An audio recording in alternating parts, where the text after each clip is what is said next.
आज हमारे पास जो सोर्सेस का ढेर है वो मकान मालिक और किराएदार के बड़े ही उलझे हुए रिश्ते पर है और खास तौर पर मकान मालिक के नजरिए से। हाँ।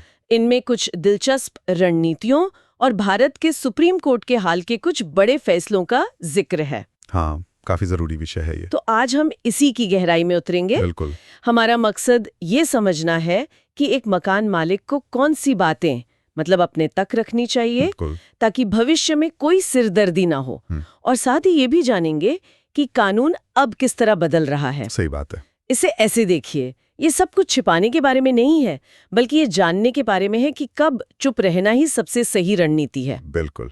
ये एक ऐसा रिश्ता है जहाँ बिजनेस और पर्सनल बातें मतलब अक्सर एक दूसरे में मिल जाती हैं। हाँ। इसीलिए ये जानना बहुत जरूरी हो जाता है कि कौन सी रेखा पार नहीं करनी है। हाँ। आज की हमारी बातचीत इसी संतुलन को समझने में मदद करेगी। हाँ, ठीक है। तो ओके, शुरू करते हैं। हमारा पहला सॉस बात करता है उन 5 चीजों की जो एक मकान मालिक को अपने किराएदार को कभी नहीं बतानी चाहिए। और इसमें सबसे पहली बात है संपत्ति पर चल रहा कोई भी पारिवारिक या मालिकाना हक का विवाद। सुनने में तो ये सीधी सी बात लगती है, लेकिन इसका असली खतरा क्या है? इसका सबसे बड़ा खतरा ये है कि ये जानकारी किराएदार के हाथ में एक हथियार बन जाती है। हथियार कैसे? सोचिए, एक किराएदार जिसे पता है कि प्रॉपर्टी पर मान लीजिए भाइयों में झगड़ा चल रहा है, वो इसका फायदा उठा सकता है। वो किराया देना बंद कर सकता है। अच्छा। ये कहकर के भाई पहले आप लोग तय तो कर लो कि असली मालिक कौन है, मैं किराया किसे दूं। अच्छा, मतलब ये जानकारी किराएदार को एक तरह की कानूनी ढाल दे देती है। बिल्कुल, जिसका वो गलत इस्तेमाल कर सकता है। वो कह सकता है कि जब तक कोर्ट से फैसला नहीं होता मैं किराया नहीं दूंगा। और तो और वो बेदखली के किसी भी नोटिस को इसी आधार पर चुनौती दे सकता है कि आप तो शायद असली मालिक ही नहीं है। एकदम। इससे मकान मालिक एक लंबी और महंगी कानूनी लड़ाई में फंस जाता है, जो शायद होती ही नहीं अगर ये जानकारी निजी रखी जाती। सोर्स में जो दूसरा पॉइंट है वो मुझे सबसे हैरान करने वाला लगा। कौन सा? उसमें कहा गया है कि अगर आप घर बेचने वाले हैं या उसे तोड़कर फिर से बनाने का सोच रहे हैं तो किराएदार को भूल कर भी न बताएं। हाँ, ये सुनने में उल्टा लगता है। ये तो बिल्कुल उल्टी बात लगती है। आमतौर पे तो लोग सोचते हैं कि भाई पहले से बता देना अच्छा होता है। यहाँ इरादे और नतीजे में जमीन आसमान का फर्क है। हो सकता है मकान मालिक की नीयत अच्छी हो, लेकिन इसका नतीजा अक्सर खराब होता है। कैसे? जैसे ही किराएदार को पता चलता है कि संपत्ति बिकने वाली है, उसके पास आपकी योजना में अड़ंगा डालने की ताकत आ जाती है। मतलब वो क्या कर सकता है? देखिए, वो घर खाली करने में आनाकानी कर सकता है। जब कोई खरीदार घर देखने आएगा, हाँ, तो वो जानबूझकर घर को गंदा रख सकता है या दीवारों पर सीलन जैसी छोटी मोटी समस्याओं को बड़ा चढ़ाकर बता सकता है। अरे बाप रे। वो खरीदारों को डरा सकता है कि यहाँ तो पानी की बहुत समस्या है या मकान मालिक बहुत झगड़ालू है, मतलब कुछ भी। और इससे तो डील खराब हो सकती है। बिल्कुल। और अगर मकान को फिर से बनाने यानी रीडेवलप करने की योजना हो तो तब क्या होगा? तब तो मामला और भी पेचीदा हो सकता है। किराएदार सीधा नगर निगम में शिकायत कर सकता है। अच्छा। या कोर्ट में केस दायर कर सकता है कि ये रीडेवलपमेंट अवैध है, भले ही आपके पास सारी मंजूरियां हों। हाँ, कागज पूरे हों। लेकिन इस प्रक्रिया में ही इतना समय और पैसा बर्बाद हो जाएगा कि आप परेशान हो जाएंगे। समझ गए। मतलब जब तक कानूनी तौर पर नोटिस देना जरूरी ना हो तब तक चुप रहना ही बेहतर है। बिल्कुल, चुप्पी साधना ही समझदारी है। ये तो हुई भविष्य की योजनाओं की बात, लेकिन अतीत के बारे में क्या? सोर्स ये भी कहता है कि पुराने किराएदारों के साथ हुए बुरे अनुभव भी साझा नहीं करने चाहिए। ये बात मुझे थोड़ी अजीब लगी। क्या आपने बुरे अनुभव बताने से एक भरोसे का रिश्ता नहीं बनता? नहीं, ये एक बहुत बड़ा मनोवैज्ञानिक जाल है। जाल? हाँ, जब कोई मकान मालिक ये कहानी सुनाता है कि मेरा पिछला किराएदार कितना खराब था, मुझे घर खाली कराने में 2 साल लग गए, हाँ, तो वो हमदर्दी पाने की कोशिश कर रहा होता है, लेकिन असल में वो अपनी कमजोरियां जाहिर कर रहा होता है। मतलब ये कि वो अनजाने में अपने होने वाले किराएदार को ये बता रहा है कि उसकी सीमाएं क्या हैं। एकदम सही। किराएदार के दिमाग में ये संदेश जाता है कि ये मकान मालिक अदालतबाजी से डरता है। अच्छा। इसे लड़ना पसंद नहीं है और ये अंत में बातचीत करके या कुछ महीने का किराया माफ करके समझौता कर लेता है। तो ये जानकारी एक तरह से वाला 2 साल तक टिका रहा तो मैं भी खींच सकता हूँ। बिल्कुल यही सोचेगा। तो आप कह रहे हैं कि ईमानदारी नहीं बल्कि अनजाने में अपनी कमजोरी दिखाना है। हाँ। अच्छा, अब चौथे मुद्दे पर आते हैं जो थोड़ा नैतिक सवाल भी खड़ा करता है। सोर्स कहता है कि अगर आपके रेंट अग्रीमेंट में कोई कानूनी कमी है तो उसे किराएदार को न बताएं। ये सुनने में थोड़ा गलत लगता है ना? देखिए, यहाँ पर भी रणनीति धोखे की नहीं है, बल्कि सही समय पर सही कदम उठाने की है। मान लीजिए आपका अग्रीमेंट किसी नए कानून के तहत रजिस्टर्ड नहीं है। अगर आप ईमानदारी से ये बात किराएदार को बताते हैं तो एक अच्छा किराएदार शायद कुछ न कहे, शायद। लेकिन अगर भविष्य में कोई विवाद होता है, जैसे किराया बढ़ाने को लेकर, तो वही किराएदार इस जानकारी को आपके खिलाफ इस्तेमाल करेगा। कैसे? वो कोर्ट में क्या कहेगा? वो कोर्ट में कहेगा कि जनाब, ये अग्रीमेंट तो रजिस्टर्ड ही नहीं है, इसलिए ये अवैध है। अरे, मैं बढ़ा हुआ किराया क्यों दूं? उसने उसी जानकारी का इस्तेमाल किया जो आपने उसे दी थी। अच्छा। इसलिए सोर्स की सलाह यह है कि इस कमी के बारे में बात करने के बजाय जब अगली बार अग्रीमेंट रिन्यू हो तो चुपचाप उसे सही प्रक्रियाओं के साथ रजिस्टर करवा ले। मतलब कमी को बताइए मत, बस अगले रिन्यूअल में उसे चुपचाप ठीक कर दीजिए। समझ गई। बिल्कुल। और पांचवा और आखिरी मुद्दा है अपनी आर्थिक स्थिति को लेकर। सोर्स कहता है कि आप चाहे बहुत अमीर हो या आपका गुजारा किराए से ही चलता हो, दोनों ही बातें निजी रखें। इसके पीछे क्या तर्क है? दोनों ही स्थितियों में खतरा है। अगर किराएदार को लगता है कि मकान मालिक बहुत अमीर है, उसके पास कई घर हैं, तो वो किराया देने में देर कर सकता है। हाँ, देर कर सकता है। हाँ, ये तो एक तरह की अमीर आदमी को क्या फर्क पड़ता है वाली सोच हो गई। किराएदार सोचता है इनके पास तो बहुत है, मेरे थोड़े से पैसे लेट होने से क्या होगा। बिल्कुल। और वो किराया बढ़ाने का भी सख्ती से विरोध करेगा, ये सोचकर कि आपको पैसों की जरूरत नहीं है। अब इसका उल्टा देखिए।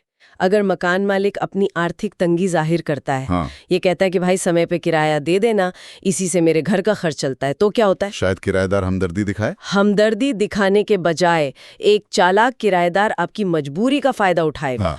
उसे पता चल जाएगा कि आप लंबी कानूनी लड़ाई नहीं लड़ सकते क्योंकि आपको पैसों की तुरंत जरूरत है। सही बात है। वो जानबूझकर किराया रोकेगा, थोड़ा थोड़ा करके देगा और आपको अपनी शर्तों पे नचाएगा।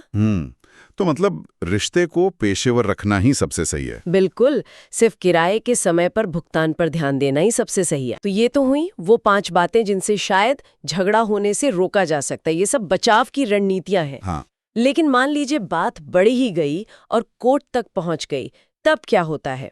हमारे दूसरे सोर्सेज बताते हैं कि हाल के सालों में कानूनी माहौल काफी बदला है। हाँ, बदला है। और अक्सर मकान मालिकों के हक में। हाँ, ये समझना बहुत जरूरी है। भारत में जो पुराने किराया नियंत्रण कानून थे, वो एक अलग समय में बने थे, जब मकानों की बहुत कमी थी। उनका मकसद किराएदारों को बेघर होने से बचाना था। लेकिन समय के साथ कई किराएदारों ने इन कानूनों का दुरुपयोग करना शुरू कर दिया। अच्छा। सुप्रीम कोर्ट के हाल के कुछ फैसले इसी दुरुपयोग को रोकने और एक संतुलन बनाने की कोशिश करते हैं। हमारे सोर्सेज में एक केस है जो सुनने में किसी फिल्म की कहानी जैसा लगता है। ज्योति शर्मा बनाम विष्णु गोयल। हाँ। 70 साल पुरानी किराएदारी थी और किराएदार ने कह दिया कि अब ये घर मेरा है। हाँ, ये तो हर मकान मालिक का सबसे बुरा सपना। बिल्कुल। और इसी बुरे सपने को सुप्रीम कोर्ट ने अपने फैसले से खत्म किया। अदालत ने साफ साफ कहा। क्या कहा? कि एक किराएदार कभी भी विपरीत कब्जे यानी एडवर्स पोजेशन के आधार पर संपत्ति का मालिक नहीं बन सकता। कभी भी नहीं? कभी भी नहीं, चाहे वो वहां 70 साल से रह रहा हो या 100 साल से। अच्छा, तो मतलब ये हुआ कि विपरीत कब्जा का दावा सिर्फ तब किया जा सकता है जब कोई आपकी जमीन पर जबरदस्ती आपकी मर्जी के खिलाफ रह रहा हो। बिल्कुल। किराएदार तो आपकी इजाजत से रहता है, इसलिए ये नियम उस पर लागू ही नहीं होता। आपने एकदम सही समझा। किराएदार का कब्जा मकान मालिक की सहमति से होता है, इसलिए वो कभी भी शत्रुतापूर्ण यानी हॉस्टाइल नहीं माना जा सकता, जो कि इस दावे की पहली शर्त है। इस एक फैसले ने उन सभी मकान मालिकों को बड़ी राहत दी है जिनकी संपत्तियों पर किराएदार दशकों से बैठे हुए थे। ये तो बहुत बड़ा फैसला है। एक और दिलचस्प सिद्धांत का जिक्र है वास्तविक जरूरत, बोनाफाइड नीड। हाँ। दिसंबर 2025 का एक केस इससे जुड़ा है। ये वास्तविक जरूरत क्या होती है? वास्तविक जरूरत का मतलब है जब मकान मालिक को खुद के इस्तेमाल के लिए या अपने परिवार के किसी सदस्य के लिए उस संपत्ति की सच में जरूरत हो। जैसे अपने बेटे के लिए दुकान खोलनी हो। हाँ, या खुद रहने के लिए। इस मामले में जो मुंबई की एक दुकान से जुड़ा था, किराएदार ने दलील दी कि मकान मालिक के पास दूसरी संपत्तियां भी हैं, वो उनका इस्तेमाल क्यों नहीं करते। यानी किराएदार ये कह रहा था कि आपके पास तो दूसरी दुकान भी खाली है, आप वहां अपना काम क्यों नहीं कर लेते, मुझे क्यों परेशान कर रहे। बिल्कुल यही कहा। लेकिन सुप्रीम कोर्ट ने कहा कि किराएदार ये तय नहीं कर सकता कि मकान मालिक को अपना बिजनेस कैसे चलाना चाहिए। अच्छा? अपनी जरूरत का सबसे अच्छा जज खुद मकान मालिक होता है। अगर उसे लगता है कि उसके बिजनेस के लिए यही दुकान सबसे अच्छी है, तो ये फैसला उसी का है। मतलब अदालत इसमें दखल नहीं देगी? नहीं देगी। अब एक और फैसले की बात करते हैं जो अदालती प्रक्रिया को आसान बनाता है। एच.एस. पुट्टशंकर बनाम किराएदार। इसमें किराएदारी का सबूत देने के बारे में क्या कहा गया? अक्सर किराएदार मुकर जाते हैं कि वो किराएदार हैं ही नहीं। ये एक बहुत ही आम रणनीति है केस को लंबा खींचने की। हाँ। इसी को रोकने के लिए सुप्रीम कोर्ट ने एक बहुत ही व्यवहारिक फैसला दिया। उन्होंने कहा कि अगर मकान मालिक ने किराए की रसीदें पेश की हैं, जिन पर भले ही सिर्फ मकान मालिक के दस्तखत हों, तो उसे किराएदारी का शुरुआती सबूत माना जाएगा। अच्छा। अब सबूत देने का भार किराएदार पर आ जाता है कि वो साबित करे कि वो किराएदार क्यों नहीं है। वाह, ये तो एक बहुत बड़ी सिरदर्दी कम कर देता है मकान मालिकों के लिए। बिल्कुल। लेकिन भारत में केस सालों साल चलते हैं। एक आखिरी सवाल, अगर इस लंबी लड़ाई के बीच में मकान मालिक की मौत हो जाए तो क्या उनके बच्चों को फिर से शुरू से केस लड़ना पड़ता है? ये एक बहुत ही दुखद लेकिन आम स्थिति हुआ करती थी। हाँ। लेकिन अब अदालत ने इसे भी साफ कर दिया।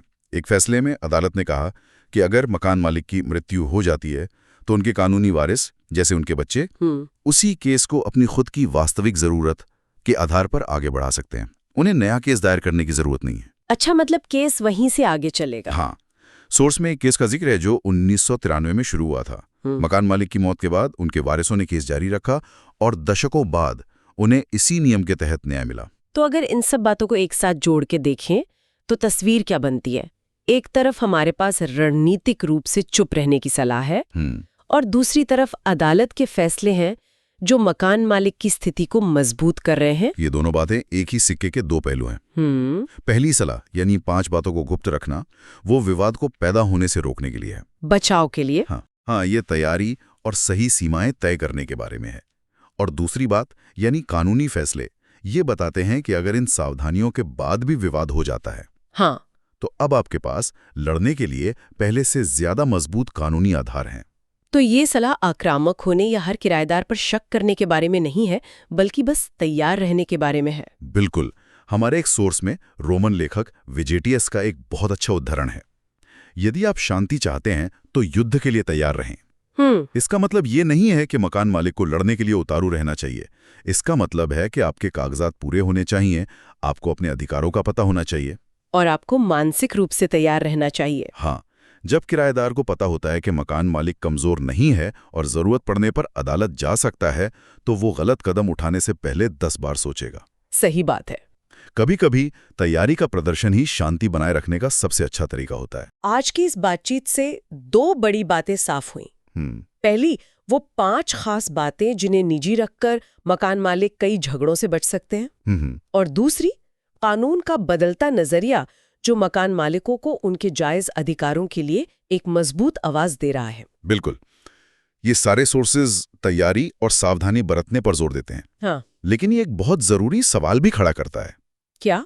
एक ऐसे रिश्ते में जिसमें भरोसे की भी जरूरत होती है, कोई इस रणनीतिक सावधानी और एक अच्छे ईमानदार किराएदार के साथ एक सकारात्मक रिश्ता बनाने के बीच संतुलन कैसे बनाए? हाँ, ये तो बड़ा सवाल है। पेशेवर दूरी और एक स्वस्थ मानवीय रिश्ते के बीच की वो महीन रेखा कहाँ खींची जानी चाहिए? बिल्कुल। ये एक ऐसा सवाल है जिस पर शायद हर मकान मालिक को सोचने की जरूरत है।